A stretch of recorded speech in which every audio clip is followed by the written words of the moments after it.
Welcome to Fusion Tonight. People of all ages are important to the church, and we can all learn from and be led by each other. Tonight, we're talking to one of our youth, Gabby Burton. Now, ignore the guy in the video and give it up for our guest host, Lorrin Schofield.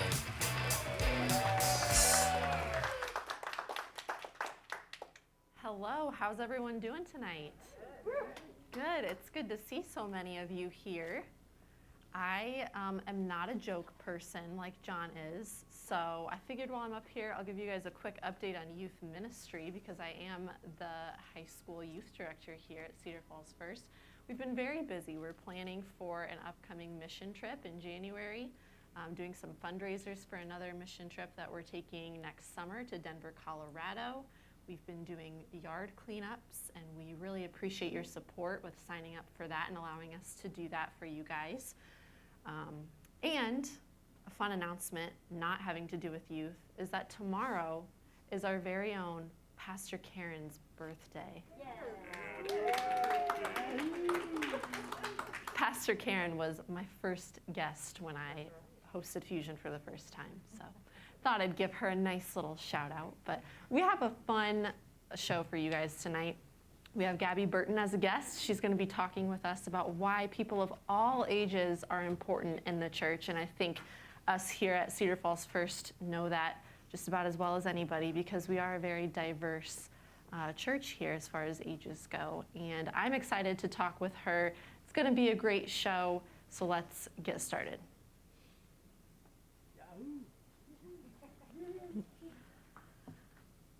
All right.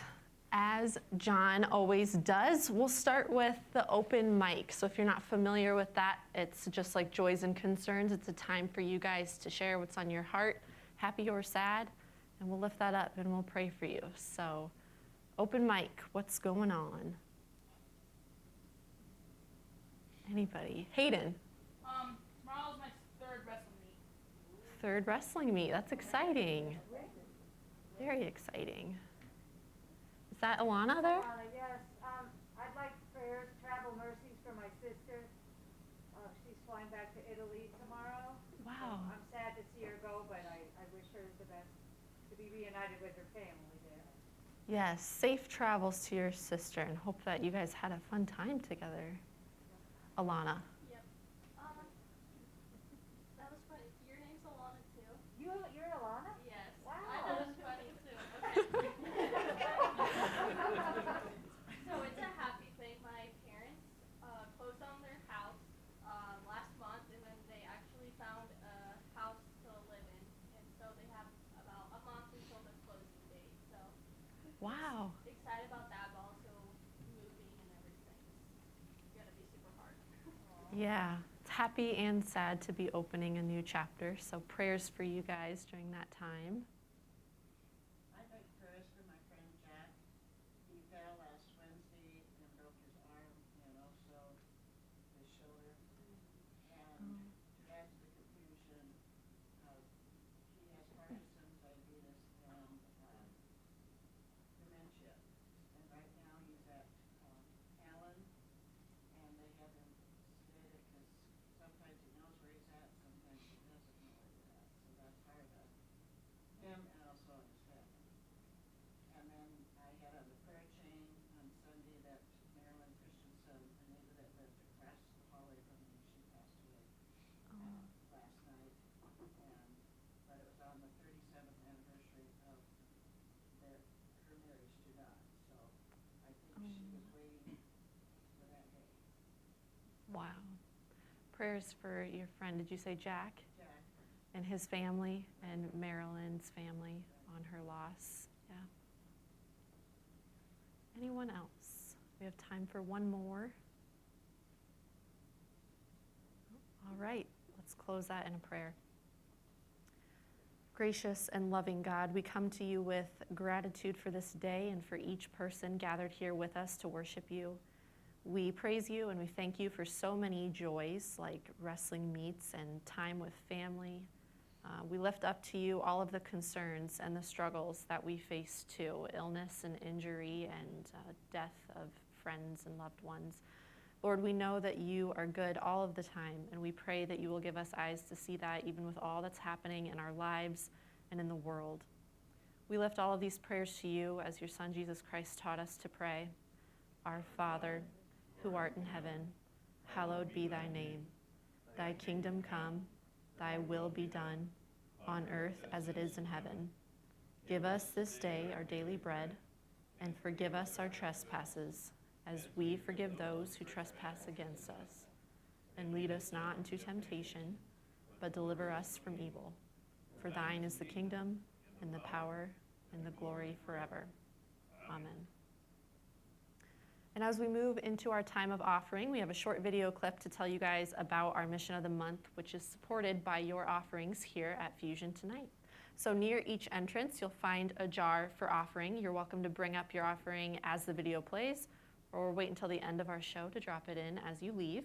And if you'd rather just sit back and learn more about our mission, that's fine too. So now is your time for offering.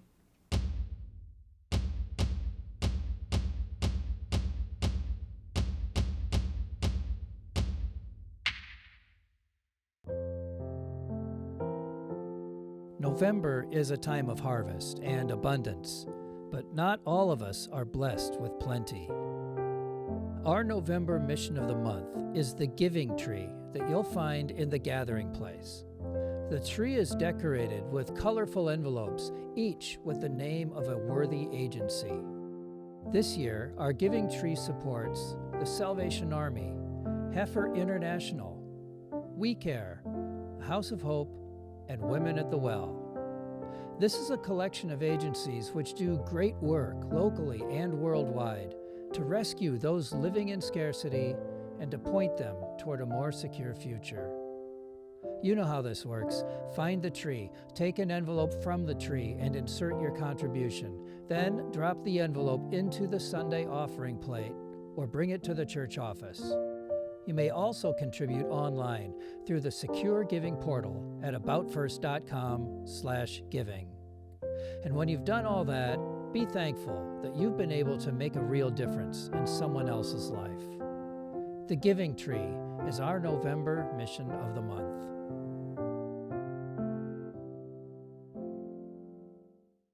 All right, and as promised, we have a great guest for you guys tonight. I'd like to welcome Gabby Burton, one of our very own youth, up front. Oh, I don't like that. I didn't like that. Oh. All right, Gabby, welcome.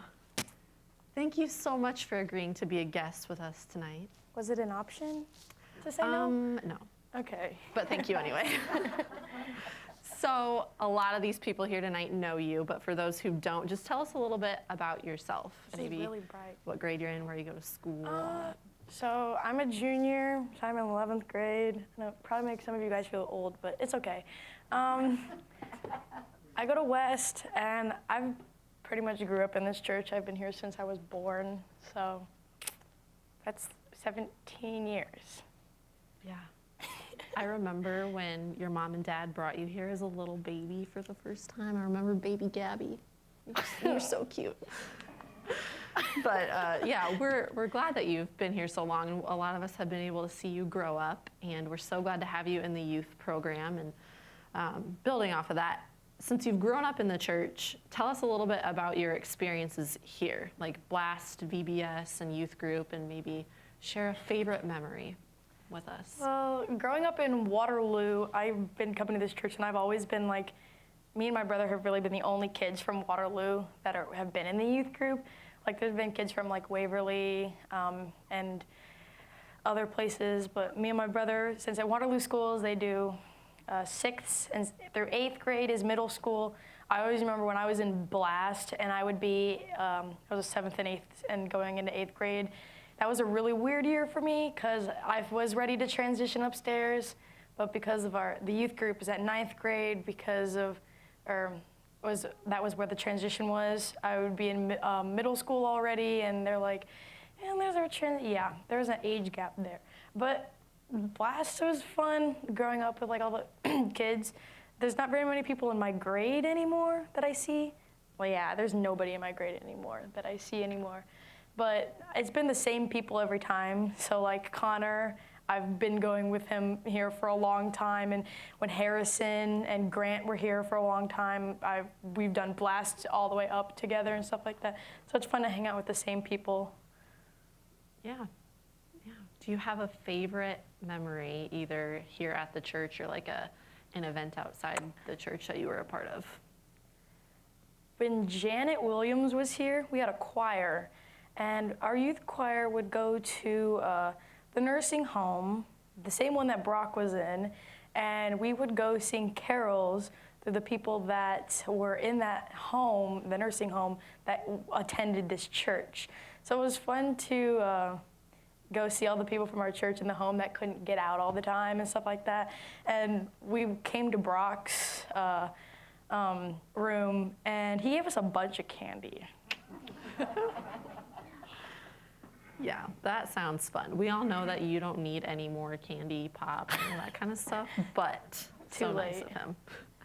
I appreciate that you shared that with us.